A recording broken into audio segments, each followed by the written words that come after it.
Hello, everyone, and welcome to this week's conversation on the Creators Hub podcast. I am delighted today to be joined by Jason Hawes. He's a paranormal investigator, television personality, and New York Times bestselling author, best known as the creator, and where I've known him from, and original lead investigator of Ghost Hunters, the series that helped bring real-world paranormal investigation into the mainstream. For over 2 decades. That's crazy it went on for that long. That's awesome.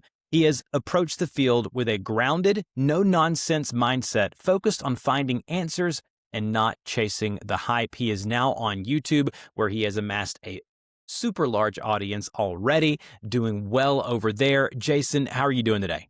Good, man. How are you?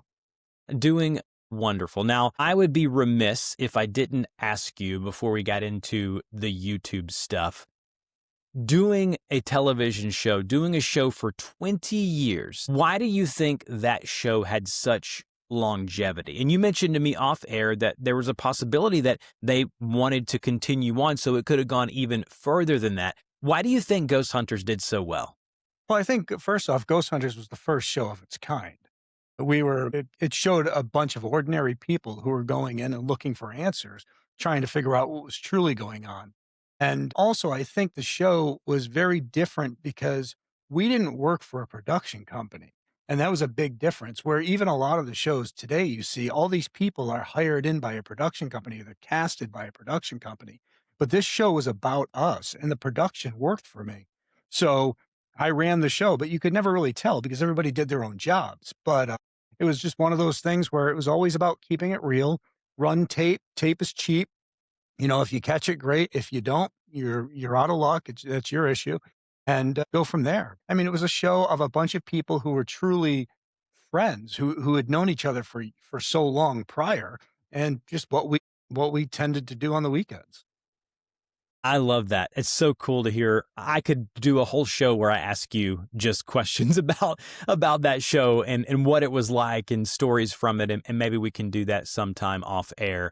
Let's talk about the YouTube channel now. You've made the transition from mainstream kind of television show to, you know what, let's dabble in this YouTube kind of ecosystem. And your channel now, which is after your name, is just Jason Hawes, which is Hawes, has right over 200,000 subscribers, not even 300 videos uploaded. Can you talk about the origination story of this channel? What made you do it? What were the initial phases like? And just talk about the whole origin story of the channel. Right. Well, so I started this. It's funny because I started the channel probably 17, 18 years ago, but I started the channel just to look around YouTube, never really posting any content. I think there was only a couple content things that we posted on there. It was a commercial that we did for like Hellboy and one of the promos from the show. But then that channel sat dormant for like 15 years. It wasn't until about a year and a half ago, 2 years ago, that I decided I was asked to stay with TV longer. And they asked me to sign on for 3 more years. And to be honest, I spent 20 years of my life on the road.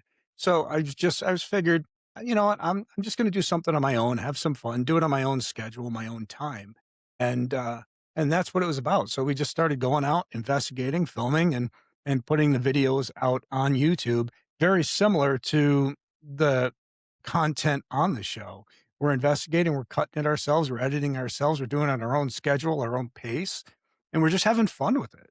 And I think that's what it's about. We're able to just have fun with it. And a lot of times, especially on the show, networks get involved and they're like, well, this shouldn't be in there, or this should be in there, or let's not have the humor. Let's do that. On YouTube, I do whatever the hell I want. You know, I post whatever I want. I don't have to argue with the network that I want this in there, or this out of there. When you decided to do it seriously, obviously you started it a long time ago, but you made the decision, I'm going to do this thing seriously. What were some of the roadblocks or some of the difficulties that you had, not necessarily transitioning from, say, mainstream television, network TV to, YouTube, but just in general? What were some of the things that came up that you remember being like, man, this is harder than I might have thought it was? Well, honestly, I think the most confusing thing for me initially was understanding the monetization part, was just trying to figure that out and stick within their guidelines. But also, I have to be honest, like one of my sons helped me set up the page because I told him, I said, I'm going to start filming stuff on YouTube. Well, and then I did a live one night and I started getting all these chats that were different colors kept on coming up. And I didn't understand what it was. Well, my son had turned on super chat, so I didn't even understand what that was. I didn't know people could, super chat money to ask questions and so forth. And it's funny because for the first so many chats, I was like, stop sending me money. I don't know how to turn it off.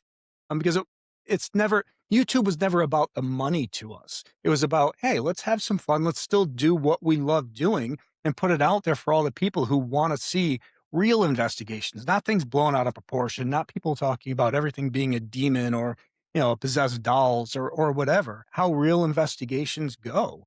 And that's the reason we threw it out there. I didn't even know at first that it could generate income, that I was going to make income off of it. So I was naive to it. I'd never messed around with YouTube before, except going online to watch clips of things like if I needed to figure out how to fix something or how to rebuild something. I love that. Yeah, my channel, my tutorial channel is just for those kind of people who are looking to get questions answered about technology. So I'm just glad that YouTube is still used for that. So the channel, after your name, and then it's called Unlocking the Unknown. What are the differences in the community building aspect? I would assume that, being that you're famous for the TV show and then moving over to YouTube, how much of it was cross-pollinated? How much did you see the audience go from Ghost Hunters, the TV show, to now this YouTube thing? I mean, I would think as a fan of yours that people would be dying to just eat this stuff up. Like what were the thoughts there? Well, honestly, it wasn't hard because initially I just posted a few comments on Facebook saying, "Hey, I'm posting some stuff on YouTube now," and a lot of that community started heading right over there. I think the biggest part was you got to remember my show started airing in 2004, and or 2006, and a lot of my followers are a little older. They're not the real YouTube crowd, though that's changed quite drastically over the last year and a half, 2 years, because I've seen so many people convert over to YouTube, and a lot of people are getting away from. They're cutting the cord.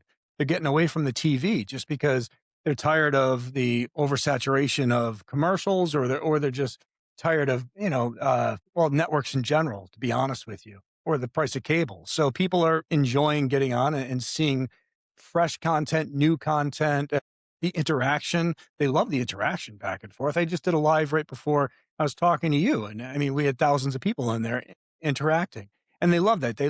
Because back when we started Ghost Hunters and social media really started taking off, we used to get on Twitter and we'd comment with people on Twitter during the show. But now I can do it right as it's airing online. So, and people love that. What are the differences in the filming of it? You and your friends, and obviously you had full control of the show for the most part, other than kind of working with the networks and whatnot. But now that you're doing this YouTube thing, I mean, it really is your baby. So what are the differences in kind of the filming and the different aspects of getting an episode out? Well, I think the biggest thing that we had to get used to was we're filming each other. Where I always had a camera guy, and my camera guy had been with me since the beginning of the show, so he knew his place. So he'd always be in his own position, out of the way, getting us. But now when I'm walking around with my friends, we're recording each other. We got our microphones and we're recording each other, and then we bring it back and we start editing it, whether it's through Premiere or Final Cut. And I had a production company always handling that, and I would take a look at the cuts and I would sign off on the cuts. So now it's pretty much it was getting used to us recording each other and then cutting those videos together, because you take out that whole middleman. You got to remember that's all it is the production company is just the middleman between you and the network, because they're the ones filming it, editing it, and then I'm signing off on it. So it was just cutting out that middleman, becoming the editor, becoming the cameraman, becoming the sound guy, and putting that all together for people. Now that you are on YouTube and you've been doing it a while, what has surprised you the most about this side of of the wall, or whatever you want to call it, about just creating and having your own channel on YouTube? Well, if I had known YouTube would be as enjoyable as it has been, I probably would have started it 16, 17 years ago. Because honestly, it's pure freedom. It is. It's, I do it around my schedule. If I don't want to put something up this week, I don't put something up this week. If I want to go and, take off to Florida or California and film a bunch of locations and have them up in a couple weeks, I can. So it's honestly, like I said, just the ease of it, I would have started it 16, 17 years ago, and I probably should have. I would have amassed millions of followers. I mean, geez, on Facebook, on one of my pages, I have 3 million people, and another one I have 1 million. So I would have amassed that on YouTube, but it's just been fun. And honestly, it's been fun building the community where a lot of times, again, on Facebook and stuff, the community is already there and they're large, building from the ground floor up. And I think that's been the most enjoyable, are seeing all those people that keep on coming every week, all the new people that keep on coming. I mean, just over the last week, we've had 5,000 new members and, joining the community and starting to take part in things and asking their questions and connecting with others and just watching that community grow. Yeah, I think you are sitting on a gold mine. I think that for sure, if you would have done the YouTube thing during the span of the show as it was actively airing new episodes, I think that, as you mentioned, you would have amassed a really way larger audience than you did after the fact, obviously. With that being said, there's no better time than the present. And I think it's really amazing that people like you are. I've had a good many folks from mainstream television and movies and things of that nature come on this podcast. And I remember early on, I had this young guy who he was an actor and he was getting famous because he was in the show Stranger Things. And I had him on and he started a YouTube channel. And he said, man, if I realized it would have been like this, I probably would have done more YouTube and less acting. And so knowing that the freedom is there. Now, let me ask you this. What does your day-to-day look like as far as how do you make sure you're able to get the show released? How much are you outsourcing? How much are you doing yourself? Walk us through the full process of getting one of the big ticket, big tentpole videos out on the channel. We haven't outsourced anything. We've done it ourselves, and we've had options of outsourcing. I've talked with different editors, and that's a possibility because that would allow me doing it like that would allow me the ability to film more content, and so that's highly possible of where I'm going to go to. So that way, I'm outsourcing and I'm just uploading the raw footage and letting editors start putting it together and signing off on it. That gives me the ability to not have a week downtime to put an episode together. Instead, I'm out filming and just keep on doing that. And that would allow more and more content to be put out there. So that's probably the path we're going to eventually go to, just because again, it allows us to go out and film more locations and just check out more places and put up more member content and so forth, which is what people want. They want to consume that. They want to consume all that stuff we can get together for them. I've already asked you this off air, but I want to ask you now on the podcast because I know people are going to want to know this. How do you get places to go into? So when you talk about the paranormal and you talk about visiting, whether it be a house or a motel or ancient castle, whatever it may be, how are these people? They obviously know who you are. So what is that process like of getting a running list of locations to go film? Well, the nice thing is, again, you're right. People know who I am, and I've been doing this for so long, and they know the way I come at the field, and they know that I deal with the utmost respect. So the TAPS website, the Atlantic Paranormal Society, I mean that website averages anywhere from 50 to 80 million views per year, and we'll get approximately about 1,000 case requests within over the course of 2 to 3 days. So we have endless places that we can film. And if we're going to an area and there's a location that I want to check out or I've checked out in the past on Ghost Hunters, or now I want to film for YouTube, I'll just shoot an email or give a call. And a lot of times when they realize it's me, they open the door for us and allow us to come in and check it out. And I think that's great because I've built so many relationships over the show for 20 plus years, but I've been in the field for over 30 years because I did this 15 years prior to the show. A lot of people don't realize that I helped out on everything from MTV's Fear to Scariest Places on Earth that existed 10 years prior to Ghost Hunters. So this is a field that I truly love. I've truly been involved in it. This hasn't been a field for fame or just to get my name out there. This is something that I've truly done for long before television, and I'll do it long after television. So the niche of the paranormal, of the weird and wacky and the crazy stuff that goes on, YouTube has seen a resurgence, not a resurgence, but some of the most popular podcasts on all the major podcast players are about, true crime or the paranormal, the legal stuff. I mean, there's humongous YouTube channels making hundreds of thousands of dollars a month that basically are just police cameras where they see kind of the dash cam footage and stuff like that. So people are obviously interested in this bizarre world of the paranormal. How are you able to connect with those people now on YouTube better, and now that you're kind of doing this thing outside of the network umbrella? Well, I think YouTube offers it's a wide range of things, and the paranormal is also it's a big umbrella because the word para is just a Greek word for beyond. So beyond the normal of what we're used to, paranormal.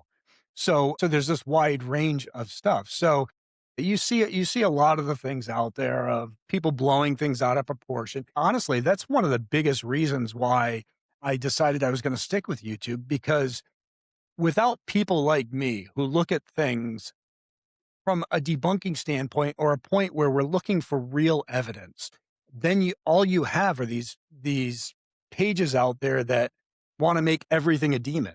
And that's not how it is. I've been in this field for over 30 years. We handle cases specifically for numerous religious organizations where we get sent in to write up preliminary reports on so-called demonic hauntings, possessions. 99.9% of those have nothing to do with the paranormal in general. And possessions are you're talking about something that's 0.0001% of the field. That really doesn't happen. I mean, there's the rare cases, but you're seeing these things where all these objects are haunted, all these dolls are haunted, they're hurting people, all these people are possessed, and that's not the fact. And I think that hurts the field, that severely hurts the field because it takes away from the true investigators who are looking for real answers or the people who are truly having problems who are looking for somebody to help them. Because now all you're doing is you're taking their fear and you're amplifying it. Instead, you could be there showing them truly what's going on, how to handle this situation, how to coexist, how to not be scared in their home, how their children can go to bed at night and feel safe.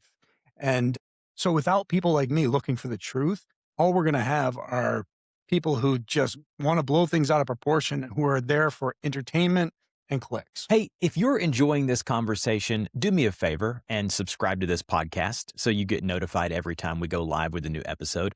Also, we have some of the best services, in my opinion, for content creators.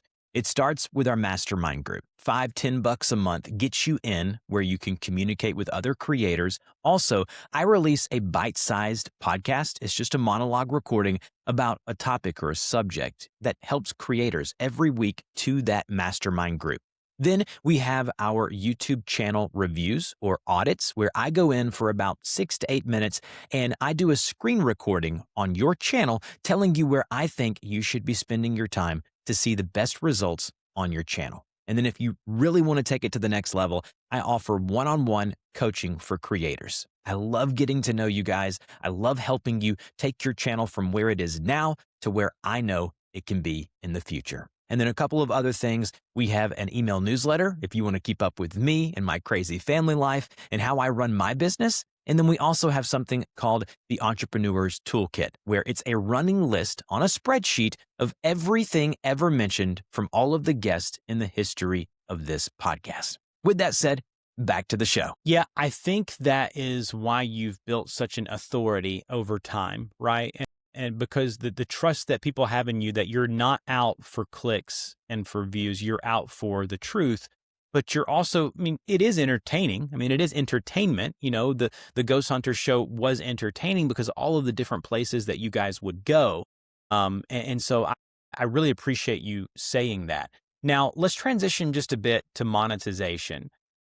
you have a premium group, you offer memberships on the YouTube channel. You obviously did well on the show. And so this isn't something you're trying to do to get rich or richer. You're doing this because you love the field, you love what you're doing, you love the topic you're talking about. But you have to make money. You have to make ends meet, and you can't be losing and throwing money at the void. So with that being the case, how are you monetizing this channel? Give us the whole gambit of what you're doing. Well, honestly, the least thing we've been concerned about has been making money. So I've done very well for myself. Again, our show is the show that's kickstarted a genre of television.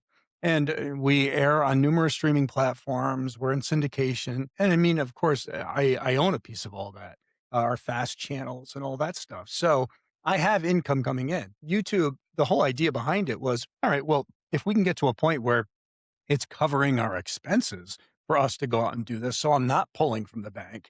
That'd be great. And we're pretty much there. Are we making a killing? No. Could we be making more? 100%. But I have to be honest. I go in most of the time when we put videos up, I go in and I remove 50% of the ads that YouTube puts in there just because I feel it's so, I don't want people to have an ad every 30 or 60 seconds. It drives me crazy. And does that affect my bottom line? Yeah, you know as well as I do that that affects my bottom line. But that's not what this has ever been about. But don't get me wrong. Like I said, it's great if it's picking up the tab on our travel expenses and things like that. And the majority of the time it does. But we've been lucky enough that we're in a place in our life that YouTube isn't our financial survival. It's just an added benefit, and it allows us the ability to get out there and do stuff, and it covers those expenses for us. So again, is there ways that we could generate that and make that very different? Yeah, because there's a lot of people out there making a lot of money online, but that's their whole existence. That's what they have to do. And if they stop making content, they stop making money. I'm not in that predicament, but I totally get it. I think that coming from that perspective and point of view gives you a lot of freedom It that a lot of does, it does. creators don't have, right? And I think that there's folks listening to this thinking, man, I wish I could be in that position. I'm not in that position, but it's good that Jason is. And there are a number of creators that are in that position. But I do think that if you are a new creator and you have a full-time 9 to 5 job and you're doing YouTube as a side hustle, seeing where it can go, if you can go at it with the mentality of, if I make money, great. If I don't, great.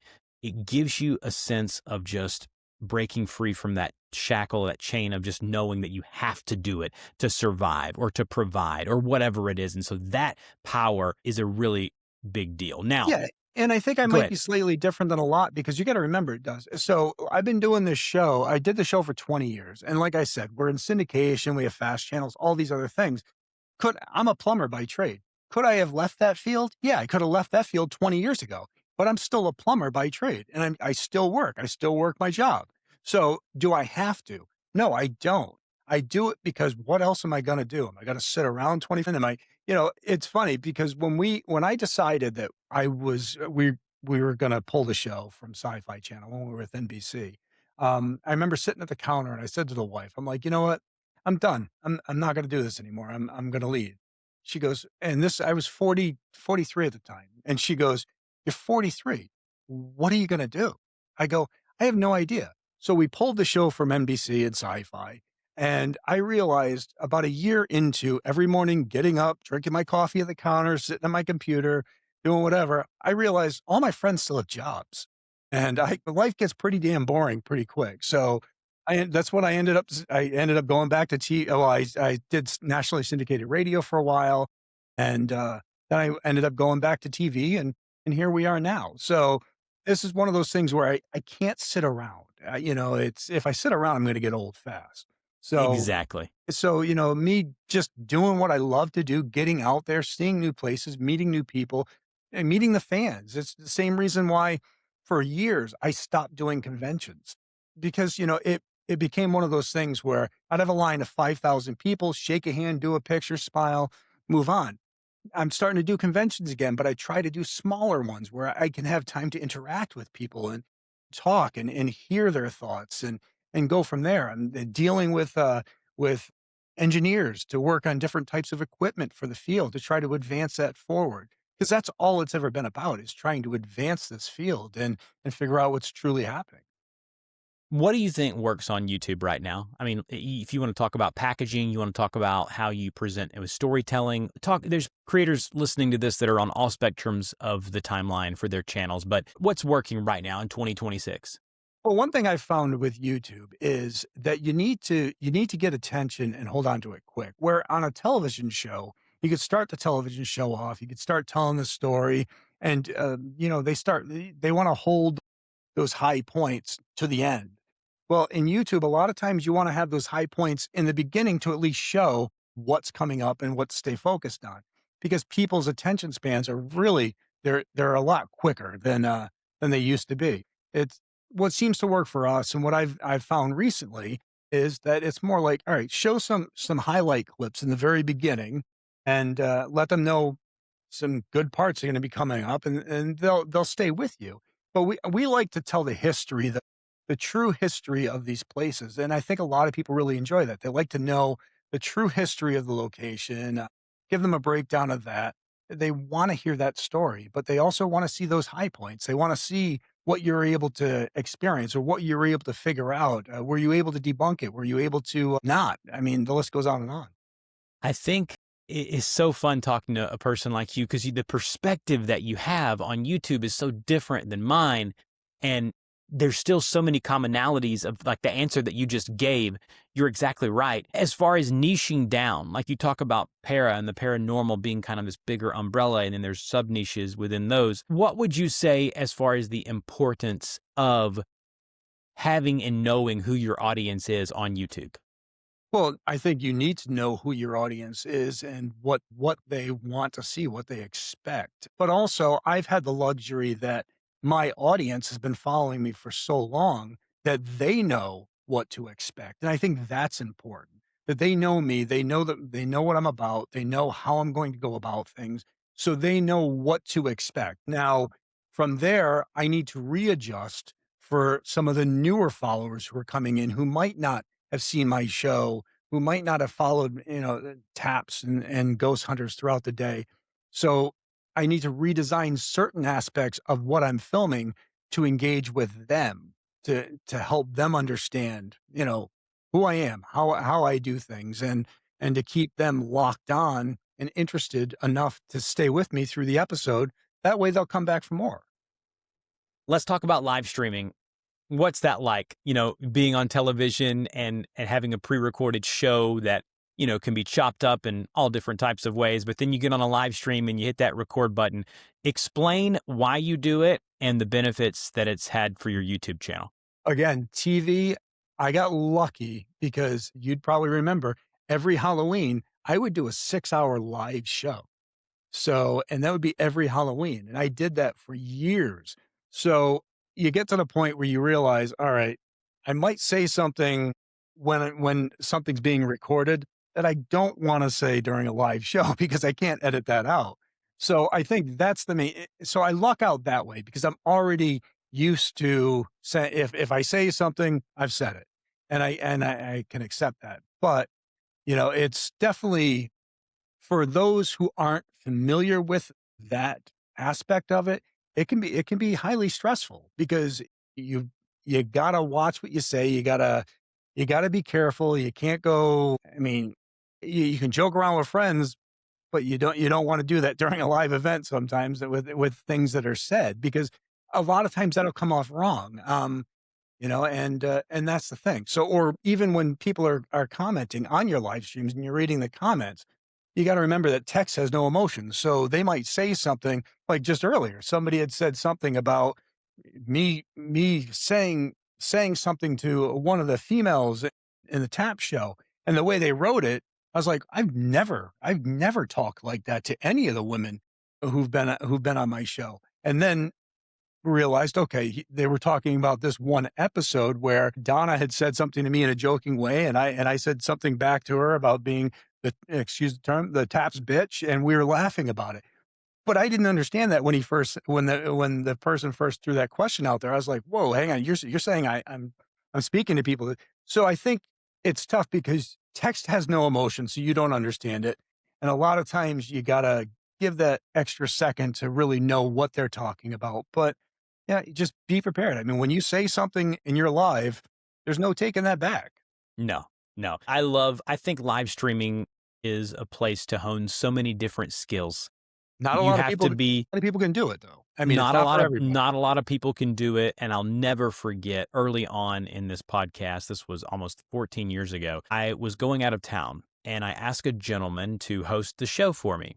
And I'll never forget. He called me on vacation and he said, "Dusty, I recorded the episode. I'm going to send you the link, but I'll be honest, I would appreciate it if you did not air this episode." He said, "I thought this would be easy." And he said, "I thought asking questions and recording and, not everyone has that skill set, but if you learn to live stream, you learn to think on your feet. You learn to be interactive with your audience. There's so many benefits of live streaming, and it's so amazing to see someone like you who has kind of some chops from doing the show to come over to YouTube and do this." Well, and being Let's able to in do it on the live show, I think was huge, but also the Yes. fact that I did nationally syndicated radio on 200 plus channels 5 days a week as well. So again, you're live. You say something, you can't take it back. And you always need to remember that. And you need to remember that people from all walks of life are tuning in. And you got to take that into consideration. So honestly, I think over the years, I've calmed down on the person I am and just tried to understand that we're all just trying to do our best. And so I'll try to be the best version I can be of myself.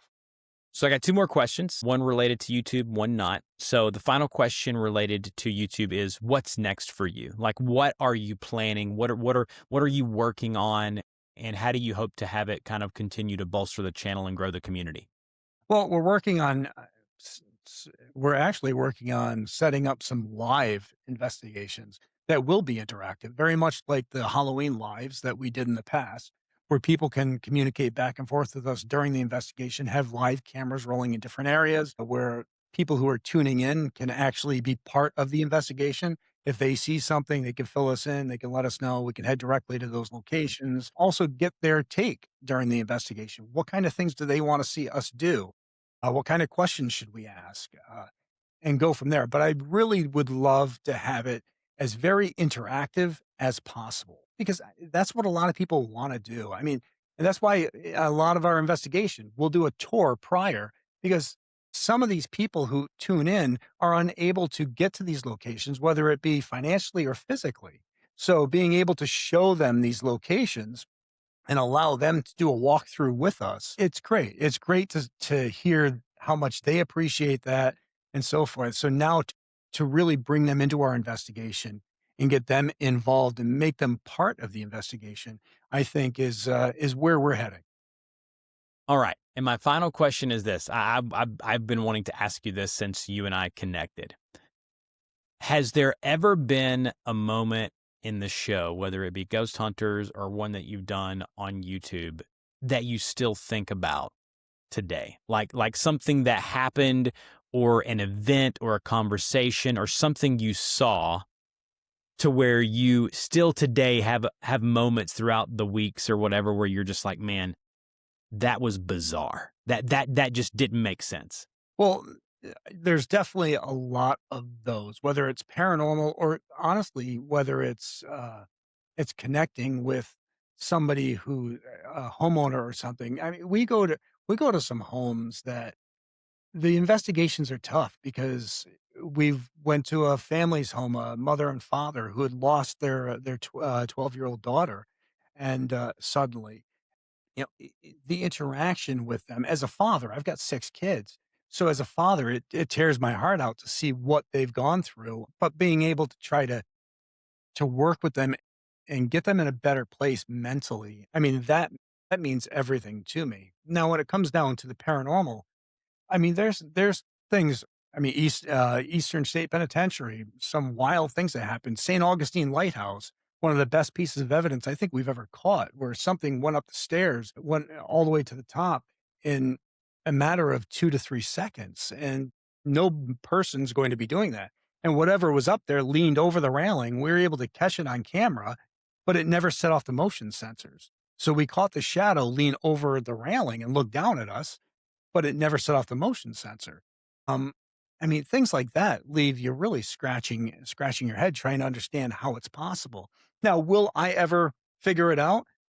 Probably not. But you know what? As long as I play a little piece of the foundation of somebody who might solve it in the future, I think that's all that matters to me is that I helped and I played my part along the ride. Well, Jason, I, for one, am very glad and thankful that you've decided to do this YouTube thing and agreed to chat with me on this podcast. And it's one of my favorite things that I get to do personally. I've had many famous people on the podcast, but the majority of people that come on the show are just normal creators who started from 0 subscribers and they've gotten some fame on the internet. You are kind of from both worlds. You're from network television and now you're, amassing a large audience here on YouTube. And I'm so thankful that you're so open with me with these answers. And I really hope that you have the continued success and I hope your YouTube channel continues to grow. And I know my audience is very appreciative to hear the insights that you were able to share with us today. Well, I just thank you for taking the time out of your day to talk to me. And I look forward to talking to you again in the future as we build this community more and more. Awesome. Thanks, Jason. Thank you. And that's a wrap on this week's episode of the podcast. Wow, what a great episode. Man, I had so much fun just geeking out with Jason about his career on Ghost Hunters, and it was just a wonderful, insightful conversation. And speaking of insightful, I think we have some of the best tools in the market and some of the best offerings for creators. So if you haven't already, please do me a favor, look in the show notes of this episode and see which one might fit you and where you are right now in the season of your YouTube journey. Everything from just a YouTube channel review, being a part of the creator mastermind group, or maybe you want to get one-on-one coaching and sit down personally with me. All of those things are linked down below. Don't forget to subscribe. That way you know when we go live with new episodes, and we'll talk to you next time.